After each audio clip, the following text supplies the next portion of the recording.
नमस्कार, मैं वरुण कुमार और आप देख रहे हैं अमर उजाला। इस खास शो में हम आपको बताएंगे आपके काम की खबरें, वो खबरें जिनका जानना आपके लिए बेहद जरूरी है। चलिए बिना देर किए शुरू करते हैं आज की खबरों का सफर। और आज की पहली खबर है स्टारलिंक से जुड़ी हुई।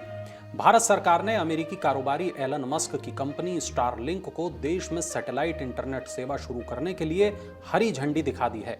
सरकारी सूत्रों के अनुसार दूरसंचार विभाग ने स्टारलिंक को लेटर ऑफ इंटेंट जारी कर दिया है। इसका मतलब है कि कंपनी अब भारत में अपनी सेवाएं शुरू करने के लिए अगला कदम उठा सकती है।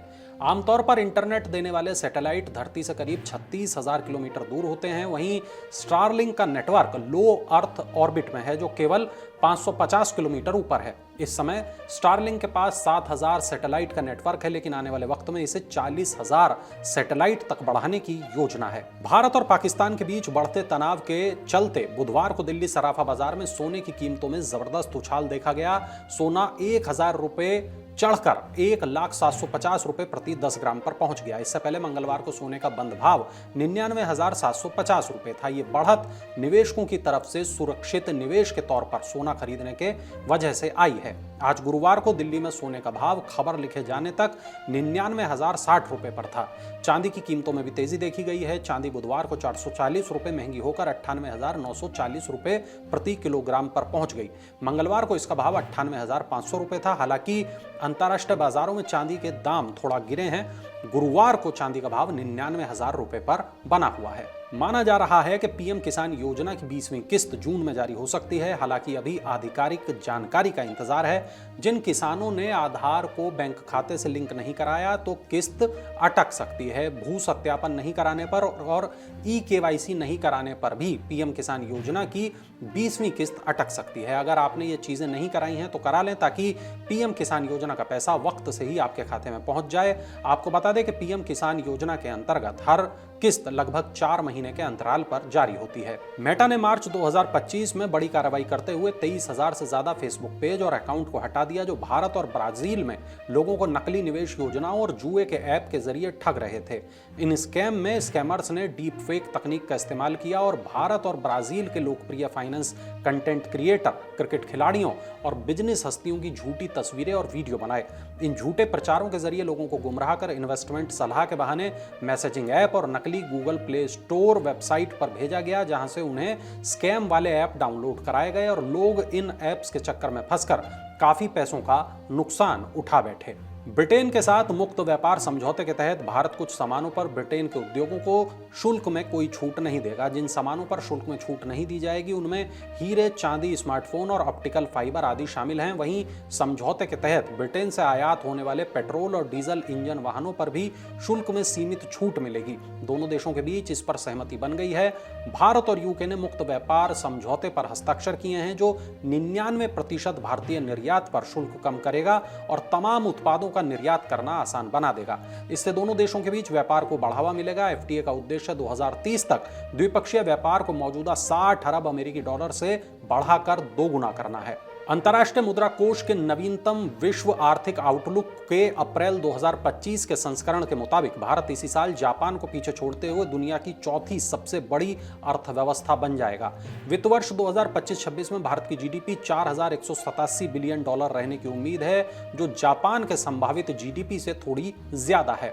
इस वित्त वर्ष में जापान की अनुमानित जीडीपी 4,186 बिलियन डॉलर रहने का अनुमान लगाया गया है। अब भारत से आगे केवल अमेरिका, चीन और जर्मनी है। 2024 तक भारत दुनिया की 5वीं सबसे बड़ी अर्थव्यवस्था था, लेकिन 2025 में ये एक पायदान ऊपर चढ़ जाएगा। खास बात ये कि आने वाले सालों में भारत की रफ्तार और तेज होगी।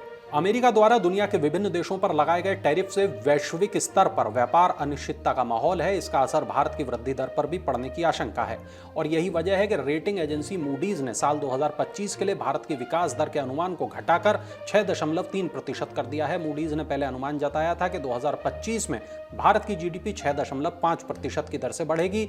साल 2024 में भारत की विकास दर 6.7% रही थी। मूडीज ने साल 2026 में भारत की जीडीपी 6.5 5% रहने की ही संभावना जताई है। मूडीज ने यह उम्मीद जताई है कि आरबीआई विकास को बढ़ावा देने के लिए बेंचमार्क नीतिगत दरों को कम करेगा। चलिए अब ये जानते हैं कि जब भी कोई प्रॉपर्टी खरीदें तो किन बातों का ध्यान रखें। सबसे पहले तो आपको प्रॉपर्टी की हिस्ट्री चेक करनी है। इसमें आपको यह देखना है कि प्रॉपर्टी का पहला मालिक कौन था, यह प्रॉपर्टी कितनी बार बिक चुकी है। दूसरी बात यह कि आपको प्रॉपर्टी के पेपर जरूर चेक करने हैं। चेक करें कि ये नकली तो नहीं। आप जमीन के खतौनी या खसरा नंबर चेक कर सकते हैं। अगर इनमें कोई गड़बड़ है तो जमीन ना खरीदें, वरना आपके पैसे डूब सकते हैं। तीसरी और जरूरी बात यह कि जमीन पर कोई कर्ज या कानूनी अड़चन तो नहीं है। किसी प्रॉपर्टी के लिए एडवांस यदि आप दे रहे हैं तो एग्रीमेंट जरूर बनवाएं और फिर पेमेंट करें। टोकन मनी चेक में या ऑनलाइन दें, कैश देने से आपको बचना चाहिए। Stockholm International Peace Research Institute यानी सिपरी के आंकड़ों के मुताबिक पिछले 15 सालों में पाकिस्तान की चीन पर हथियारों के लिए निर्भरता ज्यादा बढ़ गई है। साथ ही तुर्की पाकिस्तान के लिए एक प्रमुख हथियार आपूर्तिकर्ता के रूप में उभरा है। 2020 से 2024 के बीच चीन पाकिस्तान का सबसे बड़ा हथियार विक्रेता रहा, जो इसके आयात का 81% हिस्सा था। इसके बाद नीदरलैंड 5.5% और तुर्की 3.8% के साथ क्रमशः दूसरे और तीसरे स्थान पर रहे। दूसरी ओर पाकिस्तान की अमेरिका पर हथियारों की निर्भरता में बहुत कमी आई है। आपको बता दें कि 2020 से 2024 के बीच पाकिस्तान दुनिया का 5वां सबसे बड़ा हथियार आयातक रहा है। गूगल ने अपने सैकड़ों कर्मचारियों को बाहर का रास्ता दिखा दिया है। इससे पहले मेटा, माइक्रोसॉफ्ट और अमेजन जैसी दिग्गज कंपनियां पहले ही छटनी कर चुकी हैं। गूगल ने अपने ग्लोबल बिजनेस यूनिट में लगभग 200 कर्मचारियों की छटनी की है। ये यूनिट बिक्री और साझेदारी जैसे महत्वपूर्ण काम संभालती है। इससे पहले गूगल ने जनवरी 2023 में बड़ी छटनी की थी। उस वक्त गूगल की पेरेंट कंपनी अल्फाबेट ने अपनी ग्लोबल वर्कफोर्स के 6% यानी करीब 12,000 नौकरियों में कटौती की घोषणा की थी। बुधवार को अमेरिकी शेयर बाजार में गूगल की मूल कंपनी अल्फाबेट के शेयरों में करीब 7.5% की तकड़ी गिरावट दर्ज की गई थी। तो ये थी आज की तमाम बड़ी खबरें, और ऐसी तमाम बड़ी खबरों को देखने के लिए आप देखते रहिए अमर उजाला। अगर आप ये वीडियो YouTube पर देख रहे हैं तो हमारे चैनल को सब्सक्राइब करें और बेल आइकन को दबाना ना भूलें। अगर आप Facebook पर ये वीडियो देख रहे हैं तो हमारे पेज को लाइक करें।